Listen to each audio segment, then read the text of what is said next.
কারিগরি শিক্ষা গ্রহণ করছি, আমাদেরকে যারা শিক্ষা প্রদান করছে তারা জেনারেল থেকে কারিগরি শিক্ষা গ্রহণ না করে কিভাবে আমাদেরকে শিক্ষায় শিক্ষিত করবে।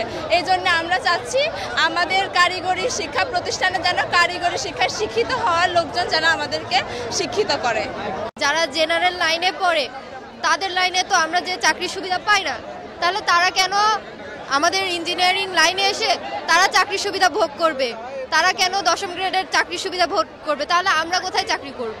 মূলত আরো অনেক কারণেই আমরা এই আন্দোলনে আসছি। না মানলে আমরা রাজপথেই বসে থাকবো, যতক্ষণ মানবে না আমরা দরকার পড়ে রক্ত দেবো, তারপরেও আমরা রাজপথ ছাড়বো না যতক্ষণ পর্যন্ত এই দাবি বাস্তবায়ন করার লাগবে। আমরা আজকে আন্দোলন করছি মূলত আমাদের সুপ্রিম কোর্ট থেকে একটা রায় হয়েছে ক্রাফটদের একটা করা মামলাতে।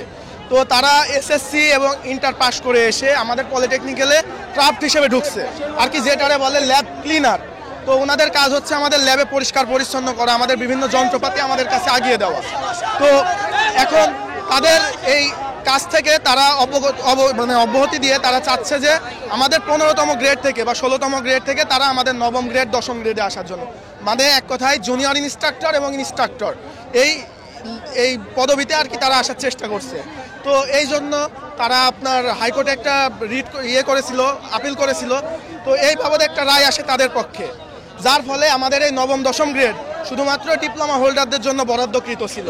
তো এই ডিপ্লোমা হোল্ডারদের জন্য বরাদ্দকৃত 9ম ও 10ম গ্রেড এটা হচ্ছে তাদের দখলে চলে যাবে। এখন যাচ্ছে 30%, পরে যাবে 50%, এক সময় পুরোটা তারা নিয়ে নেবে। আমরা সবসময় এই বৈষম্যের শিকার হয়ে আসছি পলিটেকনিক ইনস্টিটিউট। আমাদের দাবি এখন একটাই, সেটা হচ্ছে হাইকোর্টের রিট বাতিল করতে, মানে এই রায় বাতিল করতে হবে অবিলম্বে, এবং ক্রাফটদের তাদের জায়গা বুঝিয়ে দিতে হবে, তাদের যে স্থান তাদেরকে সুস্পষ্টভাবে বুঝিয়ে দিতে হবে। আর আমাদের আরও একটি যৌক্তিক দাবি, সেটা হচ্ছে জোরদার দাবি, আরও জোরদার দাবি বলতে পারেন, সেটা আমাদের উচ্চশিক্ষার জন্য আর কি। আমাদের উচ্চশিক্ষার জন্য আমাদের প্রতিষ্ঠান শুধুমাত্র একটা, ঢাকা প্রকৌশল ও প্রযুক্তি বিশ্ববিদ্যালয়। এখানে সিট সংখ্যা খুবই সীমিত। আমাদের 49টা সরকারি পলিটেকনিক্যাল এবং 300টা প্লাস আপনার বেসরকারি পলিটেকনিক্যাল। তো তাদের জন্য আমাদের অবিলম্বে আরও একটা অথবা 2টা আমাদের বিশ্ববিদ্যালয় বৃদ্ধি করতে হবে, এবং যত দ্রুত সম্ভব এটা বৃদ্ধি করতেই হবে।